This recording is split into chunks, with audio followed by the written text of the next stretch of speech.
My colleagues and I remain squarely focused on achieving our dual mandate goals of maximum employment and stable prices for the benefit of the American people. Our economy has made considerable progress toward both goals over the past 2 years. The labor market has come into better balance, with continued strong job gains and a low unemployment rate. Inflation has eased substantially from a peak of 7% to 2.7%, but is still too high. We are strongly committed to returning inflation to our 2% goal in support of a strong economy that benefits everyone. Today, the FOMC decided to leave our policy interest rate unchanged and to continue to reduce our securities holdings. We are maintaining our restrictive stance of monetary policy in order to keep demand in line with supply and reduce inflationary pressures. I'll have more to say about monetary policy after briefly reviewing economic developments. Recent indicators suggest that economic activity has continued to expand at a solid pace. Although GDP growth moderated from 3.4% in the fourth quarter of last year to 1.3% in the first quarter, private domestic final purchases, which excludes inventory investment, government spending, and net exports, and usually sends a clearer signal on underlying demand, grew at 2.8% in the first quarter, nearly as strong as the second half of 2023. Growth of consumer spending has slowed from last year's robust pace, but remains solid. And investment in equipment and intangibles has picked up from its anemic pace last year. Improving supply conditions have supported resilient demand and the strong performance of the U.S. economy over the past year. In our summary of economic projections, committee participants generally expect GDP growth to slow from last year's pace, with a median projection of 2.1% this year and 2.0% over the next 2 years. In the labor market, supply and demand conditions have come into better balance. Payroll job gains averaged 218,000 jobs per month in April and May, a pace that is still strong, but a bit below that seen in the first quarter. The unemployment rate ticked up, but remains low at 4%. Strong job creation over the past couple of years has been accompanied by an increase in the supply of workers, reflecting increases in participation among individuals aged 25 to 54 years and a continued strong pace of immigration. Nominal wage growth has eased over the past year, and the jobs-to-workers gap has narrowed. Overall, a broad set of indicators suggests that conditions in the labor market have returned to about where they stood on the eve of the pandemic, relatively tight but not overheated. FOMC participants expect labor market strength to continue. The median unemployment rate projection in the SEP is 4.0% at the end of this year and 4.2% at the end of next year. Inflation has eased notably over the past 2 years, but remains above our longer-run goal of 2%. Total PCE prices rose 2.7% over the 12 months ending in April. Excluding the volatile food and energy categories, core PCE prices rose 2.8%. The Consumer Price Index, which came out this morning and tends to run higher than the PCE price index, rose 3.3% over the 12 months ending in May, and the core CPI rose 3.4%. The inflation data received earlier this year were higher than expected, though more recent monthly readings have eased somewhat. Longer-term inflation expectations appear to remain well anchored, as reflected in a broad range of surveys of households and businesses and forecasters, as well as measures from financial markets. The median projection in the SEP for total PCE inflation is 2.6% this year, 2.3% next year, and 2.0% in 2026. My colleagues and I are acutely aware that high inflation imposes significant hardship as it erodes purchasing power, especially for those least able to meet the higher costs of essentials like food, housing, and transportation. Our monetary policy actions are guided by our dual mandate to promote maximum employment and stable prices for the American people. In support of these goals, the committee decided at today's meeting to maintain the target range for the federal funds rate at 5.25% to 5.5%, and to continue reducing our securities holdings. As labor market tightness has eased and inflation has declined over the past year, the risks to achieving our employment and inflation goals have moved toward better balance. The economic outlook is uncertain, however, and we remain highly attentive to inflation risks. We've stated that we do not expect it will be appropriate to reduce the target range for the federal funds rate until we have gained greater confidence that inflation is moving sustainably toward 2%. So far this year, the data have not given us that greater confidence. The most recent inflation readings have been more favorable than earlier in the year, however, and there has been modest further progress toward our inflation objective. We'll need to see more good data to bolster our confidence that inflation is moving sustainably toward 2%. We know that reducing policy restraint too soon or too much could result in a reversal of the progress that we've seen on inflation. At the same time, reducing policy restraint too late or too little could unduly weaken economic activity and employment. In considering any adjustments to the target range for the federal funds rate, the committee will carefully assess incoming data, the evolving outlook, and the balance of risks. In our SCP, FOMC participants wrote down their individual assessments of an appropriate path for the federal funds rate, based on what each participant judges to be the most likely scenario going forward. If the economy evolves as expected, the median participant projects that the appropriate level of the federal funds rate will be 5.1% at the end of this year, 4.1% at the end of 2025, and 3.1% at the end of 2026. But these projections are not a committee plan or any kind of a decision.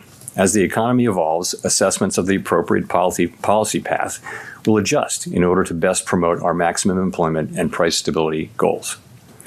If the economy remains solid and inflation persists, we're prepared to maintain the current target range for the federal funds rate as long as appropriate. If the labor market were to weaken unexpectedly, or if inflation were to fall more quickly than anticipated, we're prepared to respond.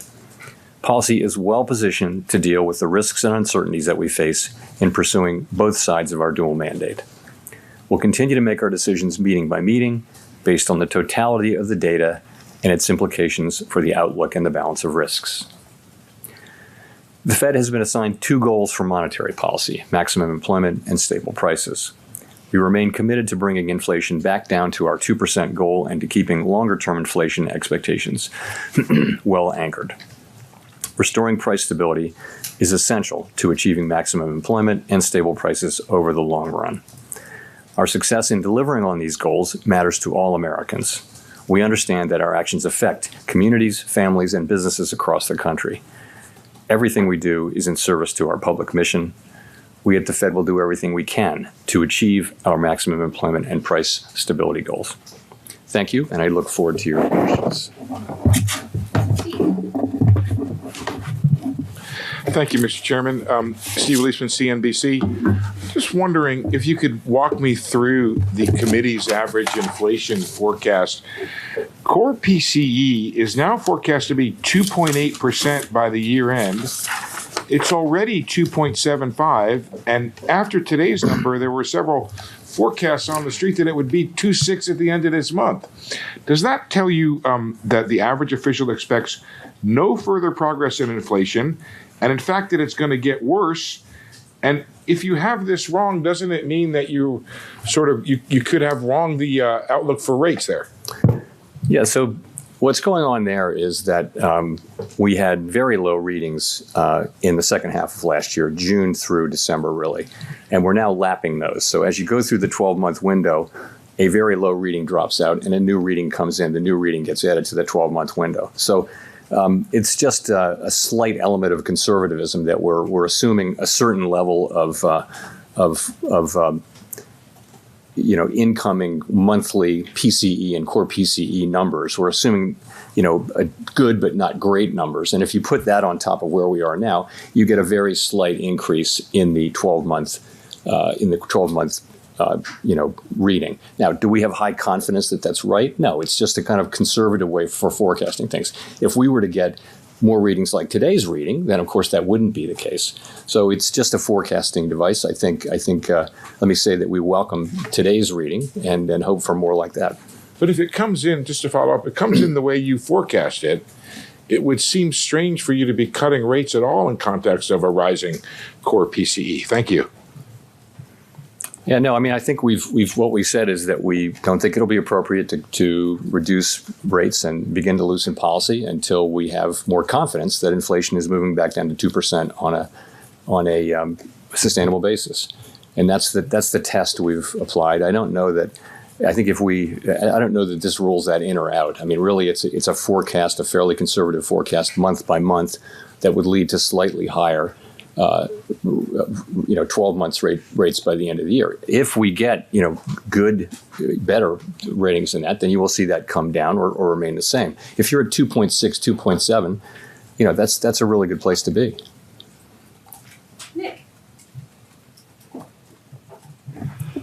Nick Temeros of the Wall Street Journal. Chair Powell, if I look at the rate projections, I see 15 of the 19 that are anticipating either one or two cuts this year, fairly evenly split between the two. And so I wonder if you could explain a little bit more the nuances or the differences there. Would 2 or 3 more inflation readings, like the one that we saw this morning, make a September interest rate cut possible? So as far as the SEP part of that is concerned, as you know, I talk to all of the other participants on the FOMC every cycle, and we talk about their summer of economic projections and the their dot plot and everything. And what I hear and see is that people are looking at a range of plausible outcomes, and in many cases they're thinking, I can't really distinguish between two of these. They're so close for me. These are very close calls. But we ask them to write down the most likely one, so they do. And I think as you've said, there's 15 of the 19 are kind of clustered around 1 or 2. So I think I would look at all of them as plausible. But I'd look at I think that does tell you kind of what the committee thinks. But what everyone agrees on is it's going to be data dependent. No one brings to this or takes away from it, that is on the committee, a really strong commitment to a particular rate path. It's actually just their forecast, and it's a combination of their forecast and their own reaction function. But again, everyone would say that this is very data dependent, and I don't hold it with high confidence. And I think if you're looking for and don't really think that they're not trying to send a strong signal that this is what I think is the right thing. It's just what they think at a given moment in time, subject to data. In terms of future meetings, we haven't, we don't make decisions about future meetings until we get there. I think in terms of what we need to see, I mentioned it earlier, we want to gain further confidence. Certainly more good inflation readings will help with that. I'm not going to be specific about how many, because really it's going to be not just the inflation readings, it's going to be the totality of the data. What's happening in the labor market, what's happening with the balance of risks, what's happening with the forecast, what's happening with growth. You look at all of that and you ask, are we confident? Have we reached an appropriate level of confidence that inflation is moving down sustainably to 2%? Or alternatively, do we see really unexpected signs of weakness in the labor market that would call for a response? Which is another thing that could happen. But again, we don't see that, and we see today's report as progress and as building confidence. But we don't see ourselves as having the confidence that would warrant. Beginning to loosen policy at this time. And if I could quickly follow up, did you or any of your colleagues change your interest rate projections after 8:30 or whenever you got the inflation numbers today? So this happens too often, but it does happen. It just is, data came, I think it happened a few meetings ago. So when that happens, when there's an important data print during the meeting, first day or second day, what we do is we make sure people remember that they have the ability to update. We tell them how to do that. And some people do, some people don't, most people don't.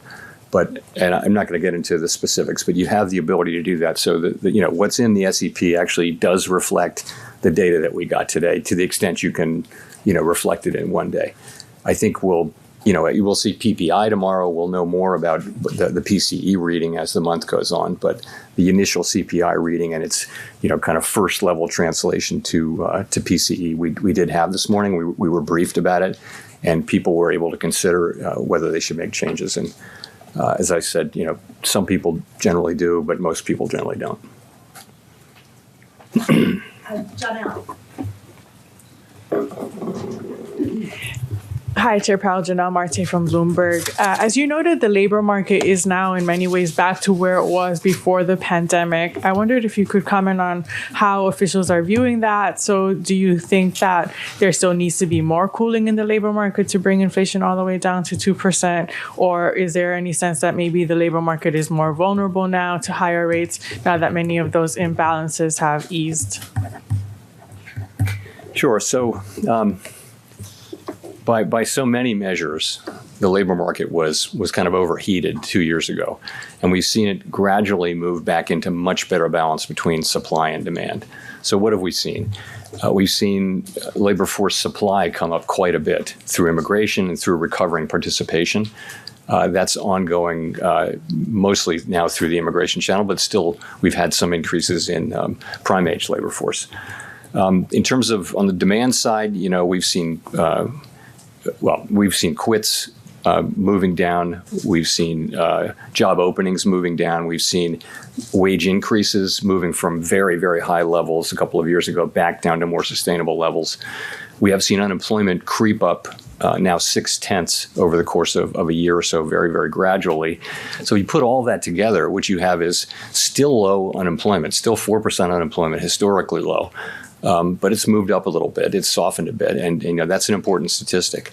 But more than that, you've got strong job creation. You have payroll jobs still coming in strong, even though there's an argument that they may be a bit overstated, but still they're strong. So that's what we see. We watch the labor market, of course, and the economy as a whole, but the labor market very carefully, and that's what we see. We see gradual cooling, gradual moving toward better balance. We're monitoring it carefully for signs of something more than that, but we really don't see that. As a quick follow-up, the surveys that make up the jobs report are showing different tales. There's been some divergence, especially we saw in the last report that we got on Friday. So how do you interpret that, and how does it change your view on the labor market? So sometimes you can't reconcile the differences. You just have to look at it and try to understand. And that's why it always makes sense to look at a series, in 3, 6, and 12 months of things rather than just one report. But you're right to point to the last report where there were job losses in the household survey, job gains, big job gains in the establishment survey. So, we're left with ambiguous results, and we have to deal with that uncertainty around data. Nonetheless, the overall picture is one of a strong and gradually cooling, gradually rebalancing labor market. Job openings, while they've come way down, are still, greater than the number of unemployed people. The jobs workers gap is still a significantly positive number, greater than it was before the pandemic. So overall, we're looking at what is still a very strong labor market, but not the superheated labor market of 2 years ago or even 1 year ago. Thanks, Chair Powell. Neil Irwin with Axios. Back on the rates path, the SEP showed quite large shift of rate cut expectations relative to March. That's a period in which the economic data flow hasn't been that dramatic a shift. How can you provide some color on what changed in attitudes on the committee over the last 3 months to see a much shallower path of rate cuts this year? Yeah, the big thing that changed was the inflation forecast. So the inflation forecast moved up several tenths for the end of the year. And as I mentioned earlier in the, what did we take away from this? We had really, really good inflation data in the second half of last year, then kind of a pause in progress in the first quarter. And what we took away from that was that it's probably going to take longer to get the confidence that we need to begin to loosen policy. So the sense of that is that rate cuts that might have taken place this year take place next year.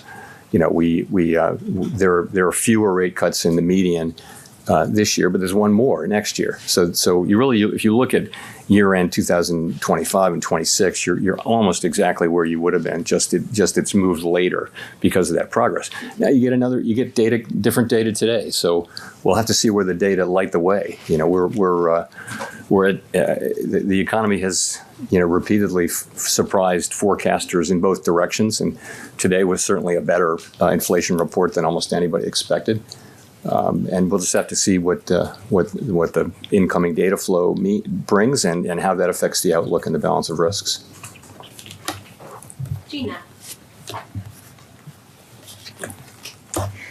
Gina Smiley, New York Times. Thanks for taking our questions. In the summary of economic projections, the long-run interest rate forecast moved up a bit. I wonder if we should read that as a sign that you think that policy is not sort of as restrictive as we previously expected. You know, how should we interpret what that means about how the committee views its current policy setting? So two things about that. One is this. You're right, it did move up, but I want to remember to point out that long-run neutral rate of interest is a long-run concept. It really is a theoretical concept, can't be directly observed, and what it is the interest rate that would hold the economy at equilibrium, maximum employment, and price stability potentially years in the future where there are no shocks. So it's a little bit, it's not something we observe today. Today we've got a very specific economy with all kinds of shocks we're still getting over from the pandemic. So it's, I don't think that the concept of R-star, it's a very important concept in economics and in what we do, but honestly, it doesn't really get you where you need to be to think about what appropriate policy is in the near term. But back to your original question, people have been gradually writing it up because I just think people are coming to the view that rates are less likely to go down to their pre-pandemic levels, which were very low by recent history measures. Now we can't really know that. That's an interesting dispute and discussion to have now. But ultimately, we think that things like the neutral rate are driven by longer run, slow moving forces. And there's a really good question about whether those really have changed or whether instead rates and the economy are experiencing a series of persistent but ultimately temporary shocks. That's been the debate. And we can't know. But in the meantime, we're making policy with the economy that we have, with the distortions that we have. And I also, to your other point, I think it is the case that as time has gone by, the question of how restrictive is policy has become one that everyone's asking, and we're asking it too. And my answer has been that policy is restrictive. The question of whether it's sufficiently restrictive is going to be one we know over time. But I think for the reasons I talked about at the last press conference and other places, I think the evidence is pretty clear that policy is restrictive and is having the effects that we would hope for. Well, thanks to your pal Howard Schneider with Reuters. Just to carry that a little further, should we read this as a conclusion, the combination of tipping to one cut this year and acknowledging further progress on inflation as kind of a mark to market on the level of restrictiveness that you need, that you in fact have concluded that you weren't quite there yet? I'd be reluctant to try to draw that conclusion. I think this is about looking at the incoming data and asking how much progress are we making on inflation and how is the rest of the economy doing? Is the labor market still strong? That's what we're thinking about. You can translate it into the language you're talking about, but to me the focus is more on we have a goal which is price stability, another goal which is maximum employment. Right. How are we doing there? We think we've got a good, strong labor market still. We think we've been making progress toward the price stability goal. And then for a while there was a pause, and we look at today's thing and we think, well, that's a good reading, and we hope we get more like that. And in the meantime, we're asking, is our policy stance about right? And we think yes, it's about right. We're prepared to adjust it as appropriate, but we think we're getting the things that we would want to get, broadly speaking. And that's why we've been at this policy right now for almost a year. So just to follow up on that, I think one curious thing here is you've got now this restrictive policy in place and virtually no change in any of the major things for all of this year.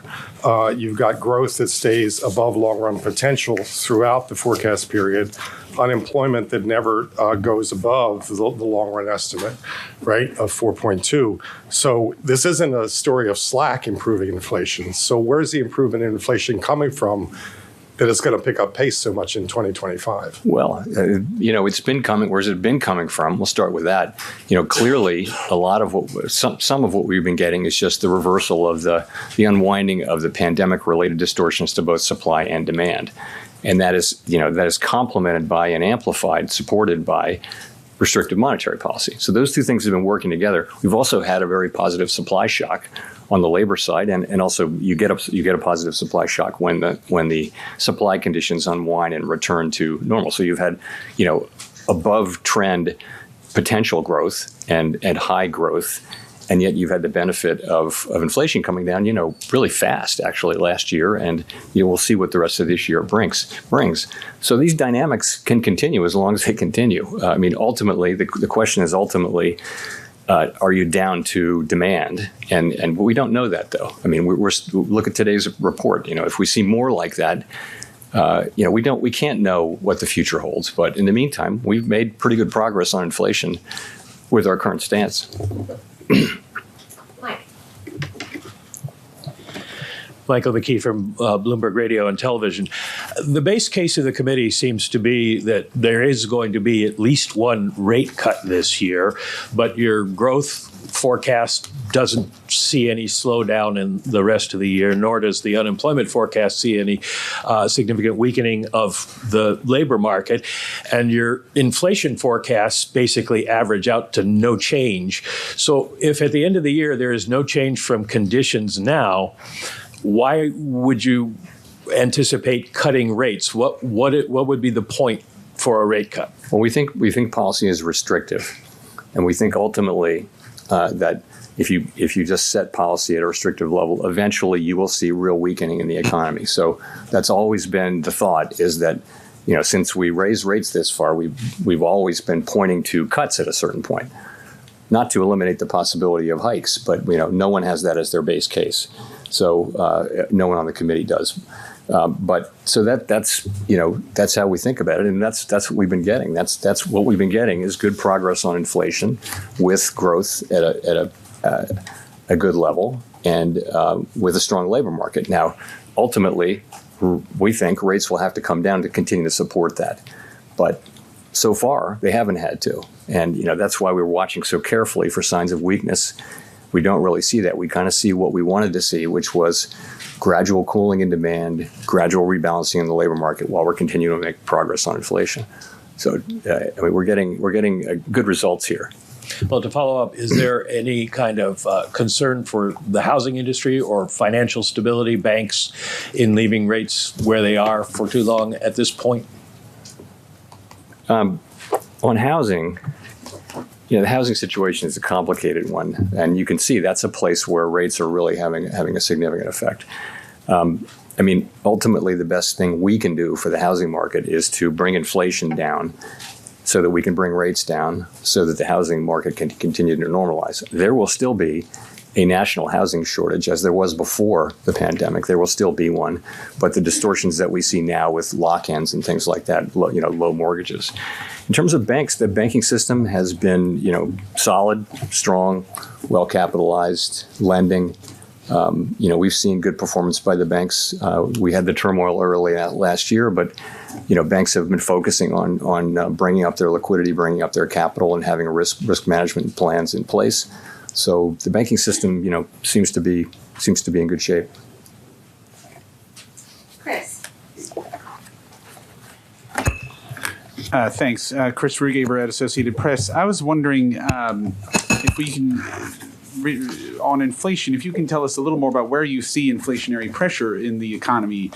You mentioned labor markets coming into better balance, and inflation expectations appear to be well anchored. You're seeing, anecdotal stories of the large chains like Walmart and Target are announcing price cuts. McDonald's announcing a $5 meal deal. So, people may still be unhappy about prices at the grocery store, but it doesn't seem like there's a lot of inflationary pressure left in this economy. I wonder if you could tell us more about it. I think it's true that inflationary pressures have come down, but we're still getting high inflation readings. So, and I think you can see it in various places.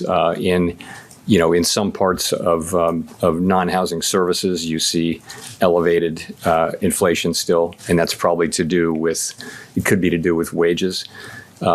Goods prices have kind of fluctuated. There's been a surprising increase in import prices on goods, which is kind of hard to understand, and we've taken some signal from that. But and of course, housing services, you're continuing to see high readings there.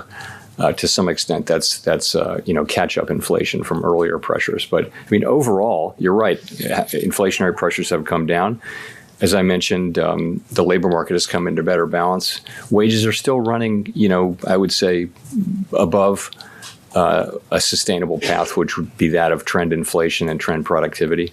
You're still seeing wage increases moving above that. We haven't thought of wages as being the principal, cause of inflation, but at the same time, getting back to 2% inflation is likely to require return to a more sustainable level, which is somewhat below the current level of increases in the aggregate.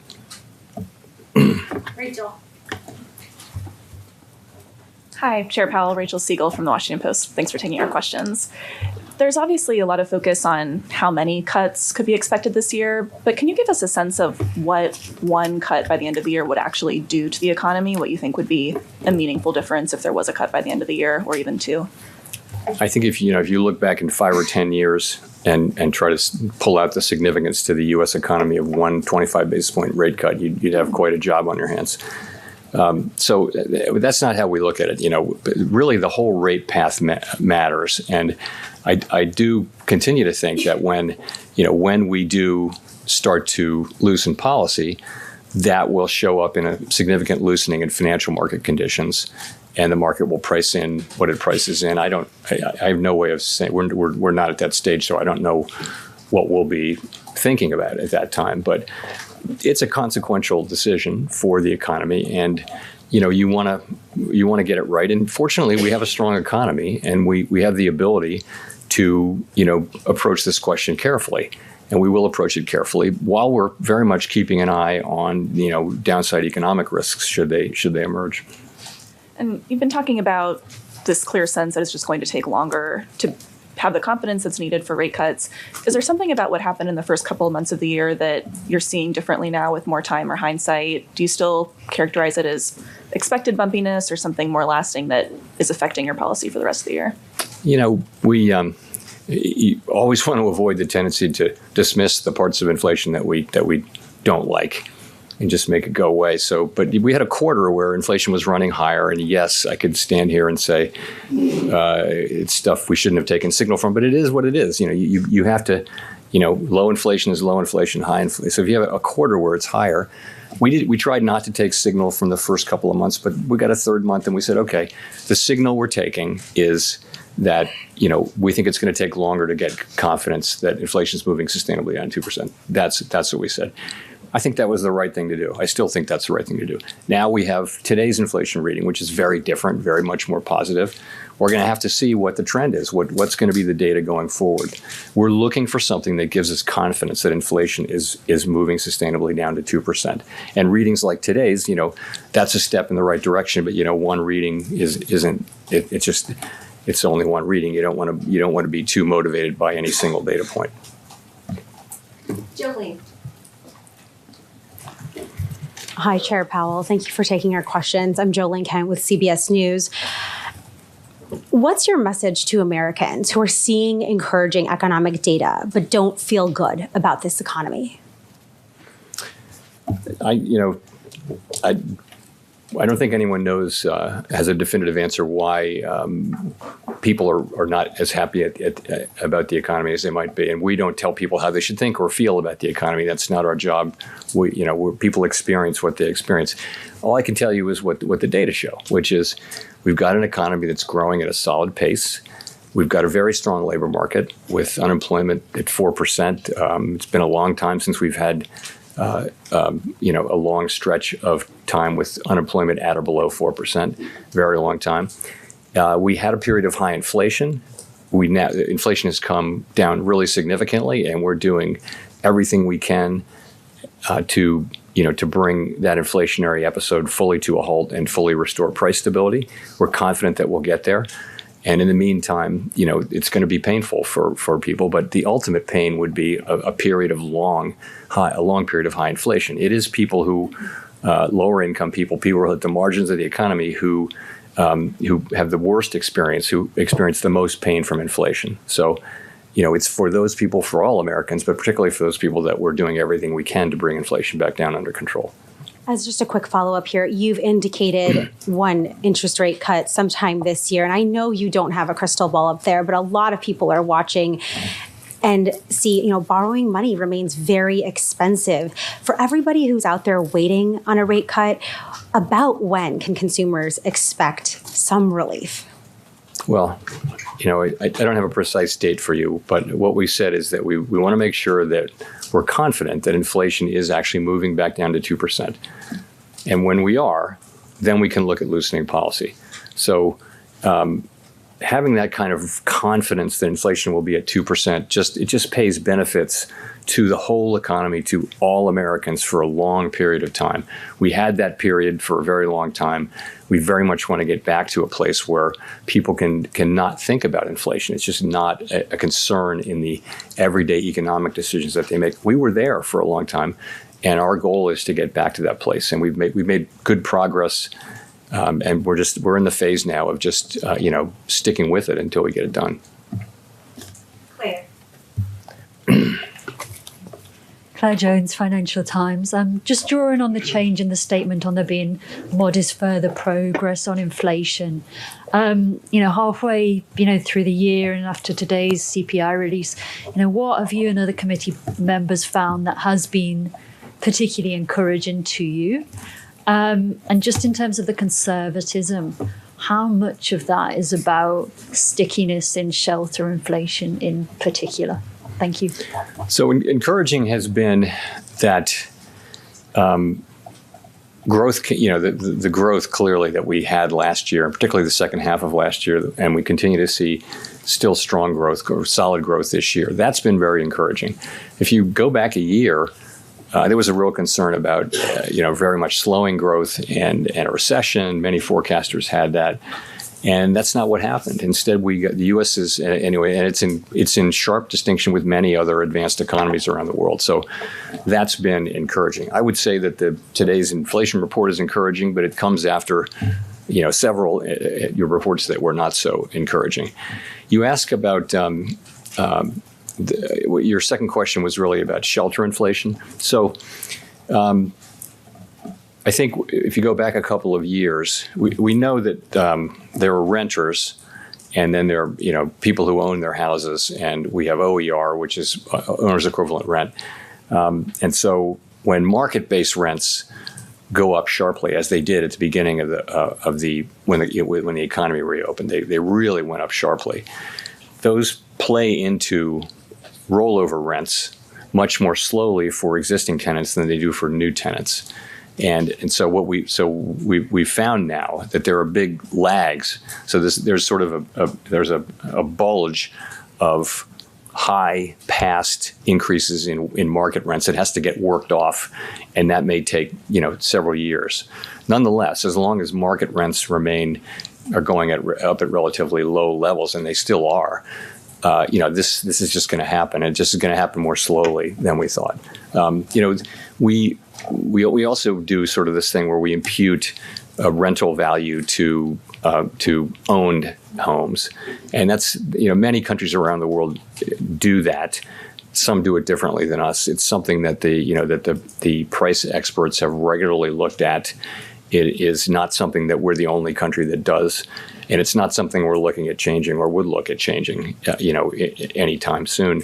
But it's true. It's one of the very hardest things in inflation and in prices is how to think about, the services that someone is getting by living in a home that they could rent, but they're actually living in it. And some countries choose to just ignore that, but that's not how we do inflation here. We do it the way we do it, and we've been very transparent about it. And it's true that we're seeing delays in realizing what's happening economically, but we understand that. We understand that very well. Edward. Edward Lawrence with Fox Business. Thank you for taking the question, Chair Powell. So I want to go back to jobs and the consumer. The last jobs report showed that over the past year, 634,000 more people took multiple jobs. That's up 8.2%. And since January of 2021, we've seen prices rise 19%. So people are using their credit cards to pay for their lifestyle.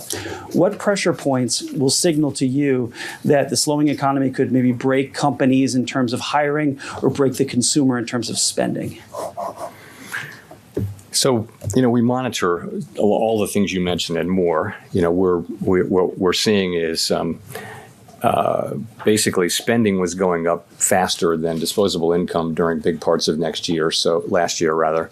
And so what that you'd expect to see is people spending more on their credit cards. That has been happening. Credit card balances have been going up. Credit card defaults have been going up. They're not at high levels. Remember that after the pandemic, people were cooped up. They couldn't spend money. They couldn't go out to spend money. They could spend money from home. But households were in very, very strong, historically strong financial shape. They've now worked off a lot of that. So we're watching that carefully. And, what do we see? That's what we see. We see the same data that everybody else sees, but you've still got household sector that's in pretty good shape. But nonetheless, it's not in the kind of shape it was in a year or two ago. And we're carefully watching that. So how close then are we to that point where the consumer can't continue to spend as it's spending, or companies can't hire like they're hiring? Consumer spending is still growing. It's not growing at the pace it was growing at a year or so ago, but it's still growing solidly. And by the way, other parts of the economy are picking up. Spending on equipment and intangibles has picked up quite a bit in the wake of all the construction that we saw of new tech plants. So overall, the economy is exhibiting solid growth, and something around 2%, which is a good pace of growth for the U.S. economy. But you're right though. We do see the same thing other people see, which is increasing financial pressures on more lower income people, and the best thing we can do is to foster a very strong jobs economy, which we think we have done. Ultimately, to get inflation under control, because those people experience inflation, very directly, very painfully, and once we get inflation under control, rates can come down, which will also improve things. Victoria. Hi, Victoria Guido with Politico. You've mentioned that an unexpected weakening in the labor market would bring rate cuts sooner. And I was just wondering, can you talk a little bit about what that would look like? Is it more of like a quicker pace of people losing jobs? Is it more the level of the unemployment rate if it were to start to go above 4.2 or something like that? How are you thinking about what you're looking for to see the job market unexpectedly weaken? When I say unexpectedly, the first thing is more than kind of is in our forecast or in common forecasts. So something more than that. But we'll be looking at everything. The labor market, has the ability, has the tendency sometimes to move and to weaken quickly. So waiting for that to happen is not what we're doing. We're watching very carefully. We're looking at the balance of risks. I always point out the balance of risks. So. And also the fact that we look at all of the whole situation. So, a decision to begin to, loosen policy could have several reasons associated with it at a given time. But I would just, we monitor all the labor market data, and if we saw troubling weakening more than expected, then that would be something we'd consider responding to. But we look at the broader context of what's going on too. So something like negative payroll numbers would be. I'm not going to. I can think of things many things would make it on that list, but I don't think I'll utter them here.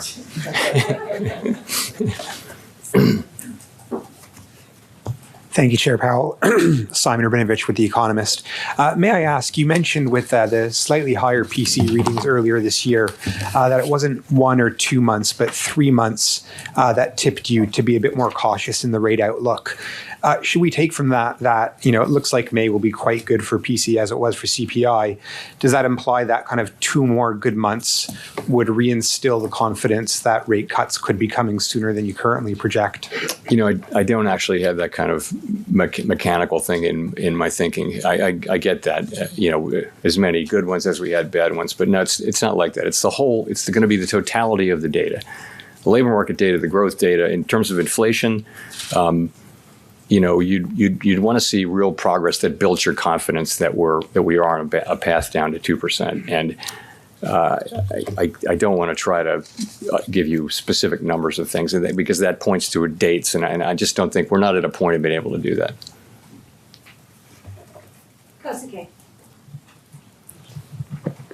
Thank you for doing this. I'm Kosuke Takami with Nikkei. I would like to know about the impact of stronger dollar on U.S. economic growth and prices. And I have no doubt that the markets should determine the exchange rate, but Japan and some emerging markets are suffering from the strong dollar. So I want to know if it is having a positive impact on U.S. economy in total. Thank you. So we don't, actually it's our finance ministry, the Treasury Department, that has a responsibility for thinking about and if it sees fit, doing things about the level of the dollar. So for us, it's just another financial variable. And you're right, the dollar has been, has exhibited some strength over the course of the last year or so because the U.S. economy is very strong. We don't think of it as benefiting or hurting the U.S. We don't manage the level of the dollar. That's not our job. It's not, and for our economy, what we're trying to foster is maximum employment and price stability, and we feel like we've made good progress on both of those goals over the course of the past year. Jennifer. Thank you, Chair Powell. Jennifer Schonberger with Yahoo Finance. You said you would cut rates before inflation falls to 2%. You're forecasting inflation to end the year at 2.8% on core PCE, or at 2.8%, of course, on core PCE. Right now, you said the inflation forecast is conservative and that if you got 2.6 to 2.7 on PCE, that would be a good place to be. You also indicated the job market has mostly normalized. So why not cut rates this summer just once? You're well above neutral, to try to preserve the soft landing rather than risking waiting too long in the quest for confidence for inflation. So we Thank you, Amy Winehouse. The two-sided risks here. Let me just say, we understand that if we wait too long, that could come at the cost of economic activity, of employment, of the About expansion. to hit another We milestone. understand that if we move too quickly, we could end up undoing a lot of the good that we've done and have to then start over, and it could be very disruptive. So we're extremely aware of both of those risks and just basically trying to manage them. And what we said is that we don't think it'll be appropriate to begin to loosen policy until we're more confident that inflation is moving down to 2% over time on a sustainable basis. That's kind of been our test.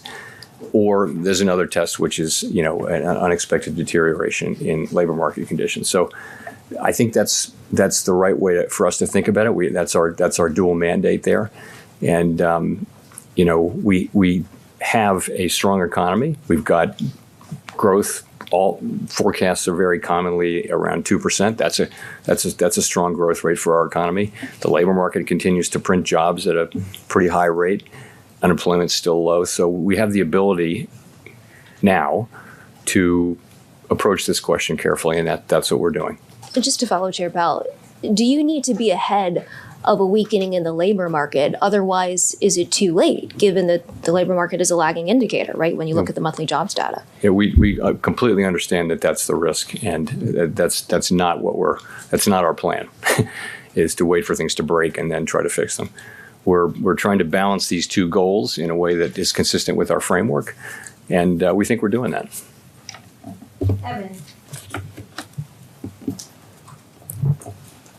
Thank you, Chair Powell. Evan Reiser with Market News International. You have mentioned before the framework review process will start in the latter half of the year. At this point, do you have any specific time frame for the start of that? Who will lead it? Will it be you or a committee group of your peers? What will be the parameters? Do you anticipate the review will consider changes to communications going forward? So what we've been thinking is that we would announce and commence the review later or late in the year. In the meantime, as that time approaches, we will be devoting a lot of careful thought and planning to the contours of it. Within scope would certainly be communications generally. I'm not going to say that we'll look at this or that particular thing, and all the other details. We don't want to get prematurely into a conversation until it's really time to have it. And so, I'm going to leave another milestone on the way to $1 million. Look at that. Go to Nancy for the last question. Hi, Chair Powell, Nancy Marshall-Genzer with Marketplace. Just one more question on housing. Can you still cut rates with shelter prices high, or will you wait until they start to moderate a bit? I wouldn't. There isn't any one thing, one variable like housing prices moderating that would really decide against what we're doing. We've got an overall test, which is greater confidence that inflation is moving down to 2% on a sustainable basis. That's our overall test. Or alternatively, we see unexpected weakening in the labor market. So those are two different tests. I would say, we're not looking at any one price in any one sector and saying that's the one. We don't target housing prices, for example. And we don't target wages. We target aggregate prices and overall employment. So, but if housing prices remain sticky, could that slow down the pace of rate cuts? I think you'd look at we'd be looking at the aggregate numbers and asking ourselves what's going on here with inflation at the aggregate level. And of course, if any price that contributed to ongoing inflation would matter. Any price that contributed to ongoing disinflation would matter too. But I wouldn't single out housing as having a special role there. Thank you very much.